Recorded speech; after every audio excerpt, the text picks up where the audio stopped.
Grand Entraîne invité, 10h30 midi. Mathieu Noël. Malgré une paternité récente et des nuits courtes, très courtes, car il ne fait pas ses nuits, il fait pas son... Alors Mathieu, ce matin, vous vous réjouissez qu'on reçoive enfin une artiste branchée dans Faites Entraîne. Mais pourquoi vous dites branché? Je comprends pas. C'est parce qu'on me l'a écrit. Chez branché, c'est ma faute. C'est écrit. Hein. Parce que c'est drôle, Michel. Moi, j'aurais jamais dit ça, mais c'est écrit. Hein. Et vous diriez quoi? Vous ne vous considérez pas comme une chanteuse branchée alors, si je comprends bien? Ben, pas vraiment. On va voir ça. Mathieu, c'est pour ton lancement. Il vaut mieux que pour son lancement. C'est loin de moi l'idée de dire que Gérard Lenormand, les Chevaliers du Fiel et Robert Charlebois ne sont pas branchés, évidemment. Mais bon, disons que la grande Sophie est très branchée. Presque trop pour nous, en fait. Vous n'imaginez pas, chère Sophie, la masse de travail qu'a exigé la préparation de cette émission. Ça n'a pas été simple. Hier, c'est moi qui ai été chargé d'expliquer à Michel qui vous étiez. Il n'en avait pas la moindre idée. Autant il est pointu sur Mireille Mathieu, Nana Mouskouri et Charles Aznavour, autant Michel s'y connaît assez peu en chanteur vivant. Hein, Michel? Charles Trenet m'a dit un jour. Non, on s'en fout, Michel. On verra ça plus tard. Bref, il y avait du boulot.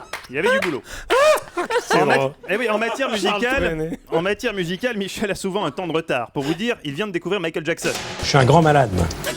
Oui, mieux vaut tard que jamais. Hein, il l'écoute en boucle sur son Walkman. À part ça, Michel n'est pas très au courant des nouveautés. Ah, si, il aime bien Lady Gaga. I want to fuck her. Mais pour des raisons qui sont au fond assez peu musicales. Alors évidemment, quand il a fallu que je lui présente la grande Sophie, icône de la nouvelle scène française, égérie des bobos du canal Saint-Martin, ça n'a pas été simple. Michel a beaucoup de mal à s'y retrouver parmi tous ces jeunes chanteurs à texte. Ainsi, jusqu'à ce que je le mette à jour, il croyait que Mademoiselle K était un parfum pour femme et Dominique A un parfum pour homme. Quant à la grande Sophie, il en connaissait bien une, certes, il la connaissait même très bien, mais elle officiait chez Michou il y a déjà quelques années. Bonjour les hommes. Cette grande Sophie-là n'était pas aussi talentueuse que vous, chère Sophie, mais durant les années sombres, 1940, 41, 42, elle a été le rayon de soleil du jeune Michel qui s'était réfugié chez Michou pour échapper au STO. Et qui donnait chaque soir, sous le pseudonyme de Mimi de la Butte, un numéro transformiste qui faisait le bonheur des officiellement de la Wehrmacht. Je suis toutes les femmes. Officier allemand qui d'ailleurs encourageait vivement Michel à assumer pleinement sa passion du music hall. Il ne faut pas avoir honte d'être gay. Oui, Michel portait bien la guêpière. Il aurait pu faire carrière en tant que Mimi de la Butte. Heureusement, les Américains sont intervenus en France. La France a été libérée et Michel est revenu à ses études de journalisme, évitant ainsi cette trajectoire zaza-napolienne. Si les ricains n'étaient pas là. Oui, ta gueule, Michel. Pas vous, l'autre. Bref, hier soir, j'ai convié Michel Drucker à la maison pour une séance de rattrapage chansons françaises contemporaines. On a commencé à discuter, je l'ai interrogé sur ses goûts.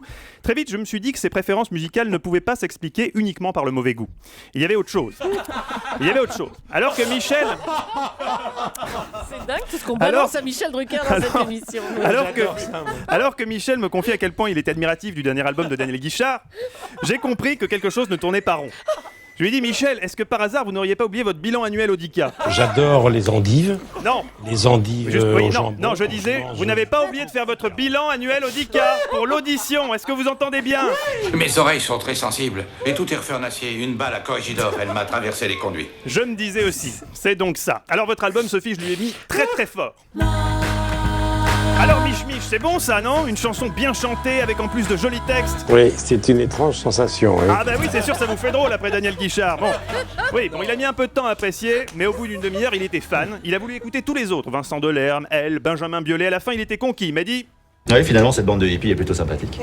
Une fois passé la barrière de l'hygiène, s'entend. Enfin, que voulez-vous? La jeunesse.